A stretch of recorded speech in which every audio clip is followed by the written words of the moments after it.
Hello, my name is Lorena Kowalewski. I work for the DC Department of Energy and Environment.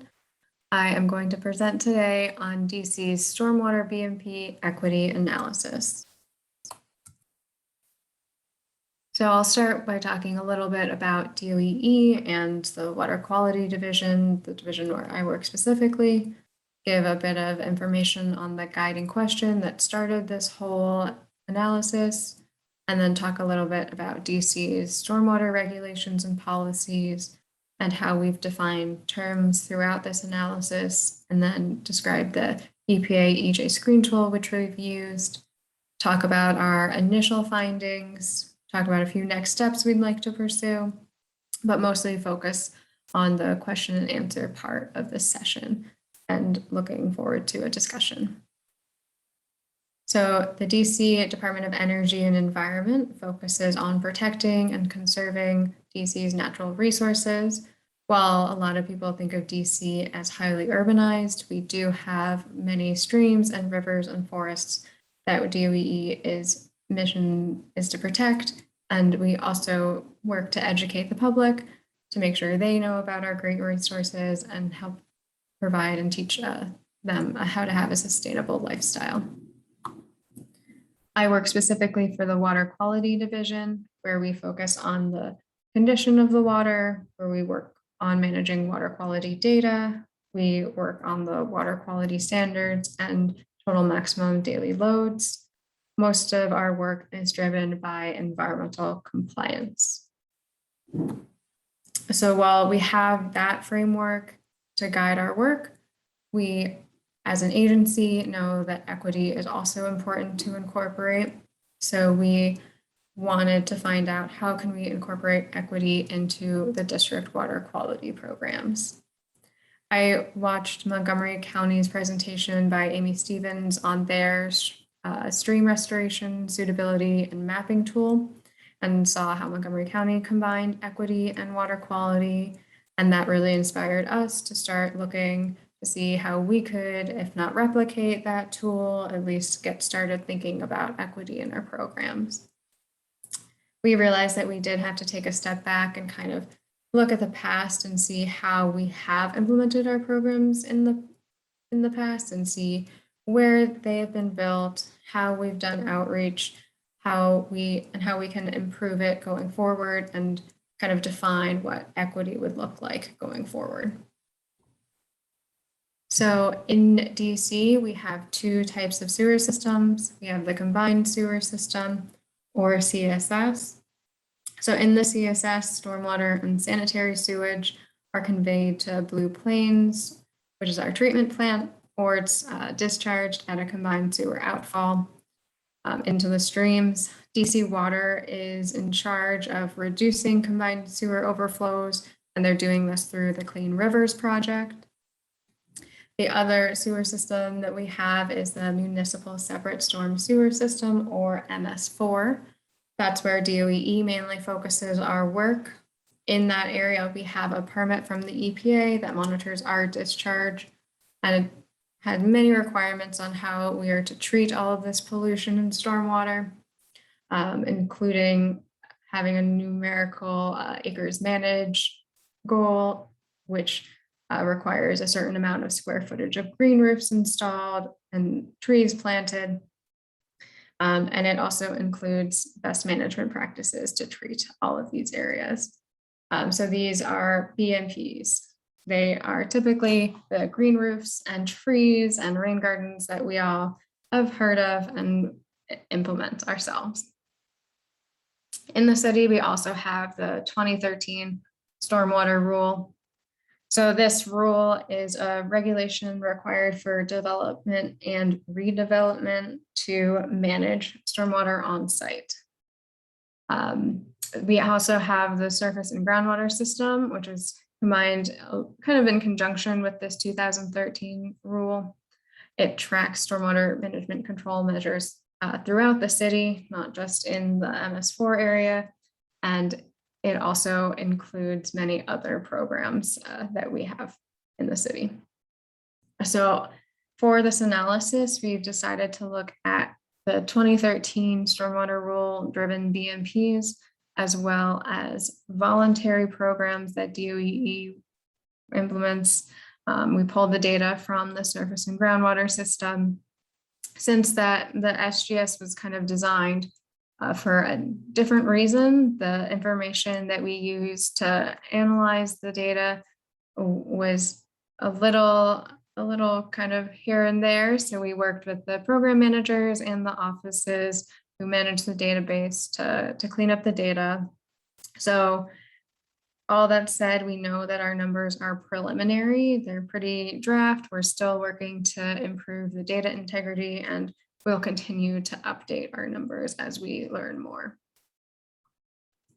So in our analysis, we've defined voluntary programs as programs that DOEE has funded, that DOEE conducts outreach for, programs that provide services to communities, such as our River Smart programs. Our homes focuses on homeowners providing green rain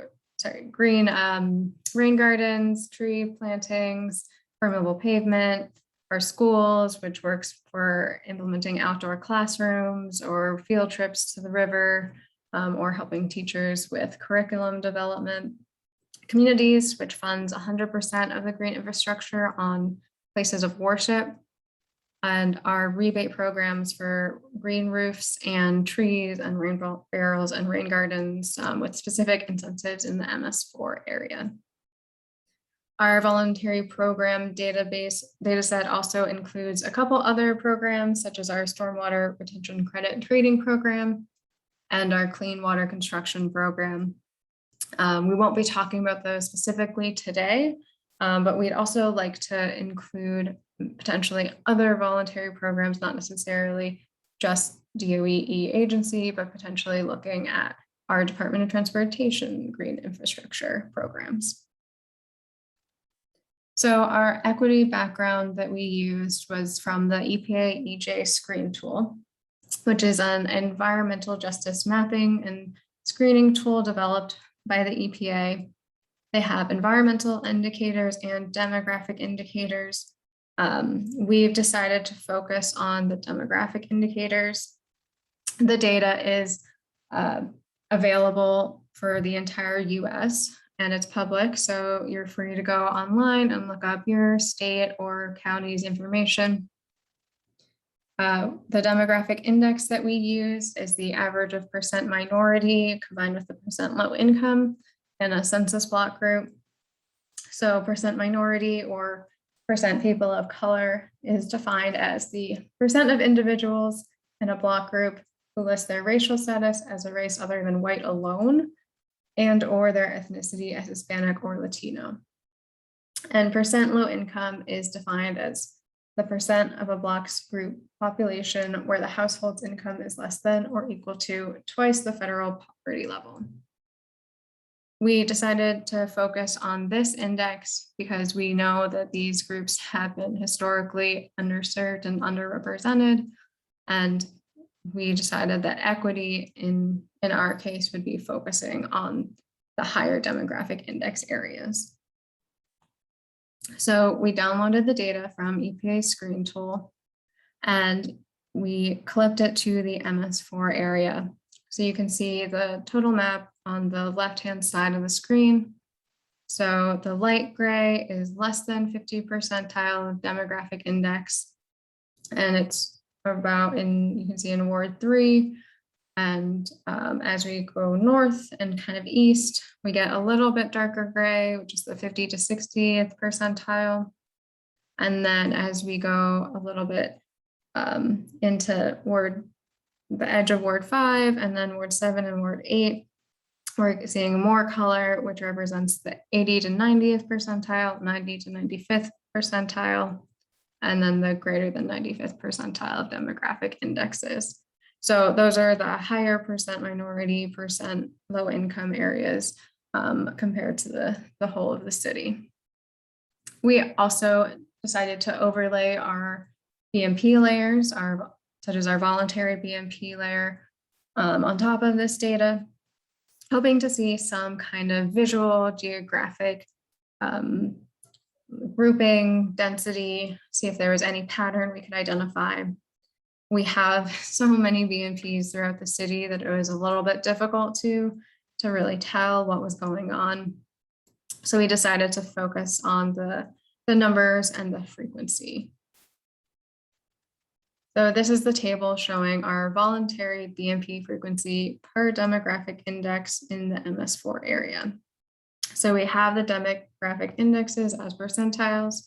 In the first column, the number of acres per index in the second, the number of BMPs per index in the third, and then kind of the frequency of BMPs per acre in the last column. So what we found is that there were a higher frequency or proportion of BMPs per acre in the 50 to 60 percentile, and the lowest frequency of BMPs in the 95th percentile and greater demographic index area. And going back to our guiding question, what would an equitable distribution look like? Would it be equal in each of these percentiles? Maybe not. Would it be greater in the 95th percentile? That's something that we'd love to discuss with you all. And if we kind of use an example program, we looked at all of the River Smart programs, the homes, communities, schools, and rebate programs. And we found kind of along the same lines, it looks like there are generally lower frequency of BMPs in the higher demographic index areas, and maybe higher frequency in the lower areas. Some of the programs, the numbers are low, that it's a little bit difficult to tell, but that seems to be the trend that we saw from the voluntary. So with the voluntary programs, what would an equitable distribution look like? What would the program structure selection look like? Should we be increasing the frequency of BMPs in the higher demographic index areas? If so, how? And that we know there are a lot of factors that go into different programs, but just kind of how can we increase our equity? And then on the other hand, we have our BMPs that were driven based on the 2013 Stormwater Rule, kind of our regulation-driven BMPs. So same setup, we looked at the index, the area of acres in the index, the number of BMPs per index, and then BMPs per acre. So here we saw that there were kind of higher frequency of BMPs per acre in the higher demographic index areas, and lower frequency of BMPs per acre in the lower demographic index areas. So definitely we want to ask why this is happening. We know that there kind of has been a lot of new development going on in higher demographic index areas. Maybe gentrification, is that what we're tracking here? What would equitable distribution look like? Would it be equal? Would it be more in the lower demographic index areas? But an interesting trend that we saw. And then we also looked at our MS4 permit priority sub-watershed areas, looking at the demographic index areas and number of BMPs in there. So these sub-watersheds are part of the MS4 permit that we've highlighted based on local water quality. So if they had TMDLs and high levels of pollutants in them, if we had just restored them, or we knew we were going to be restoring streams in those areas, or if they were at a high risk for flooding and took into account climate resilience for these sub-watersheds as well. Note that we did not incorporate equity into this prioritization system. But if we look at the numbers, we can see that there are lower number of BMPs per acre in the lower demographic index areas compared with the number of BMPs per acre in the higher demographic index areas. So once again, why is this happening even though we aren't incorporating equity? Is it because our streams open channel streams happen to be in the greater than 95 percentile areas? If we were to incorporate equity, how would we do it? would that change these numbers? What would we expect to see? What would we hope to see if we did change how we prioritize these subwatersheds? So our next steps, we hope to have a discussion with you all after this presentation, get your feedback, talk about anything that we could improve on, that we could include for next time as we continue this process. We definitely want to share these numbers and our findings with DOEE between ourselves, because we actually haven't shared that quite yet with everybody who we'd love to. DOE has an equity team who we'd like to talk to make sure that, we're really incorporating equity in the way that makes sense and in the way that we hope to see. And we also hope that we can work with statistical analysts to look at the way we've run our analysis and make sure that there's some statistically significant findings in there. Something that we might not be able to see based on the way we've run it currently.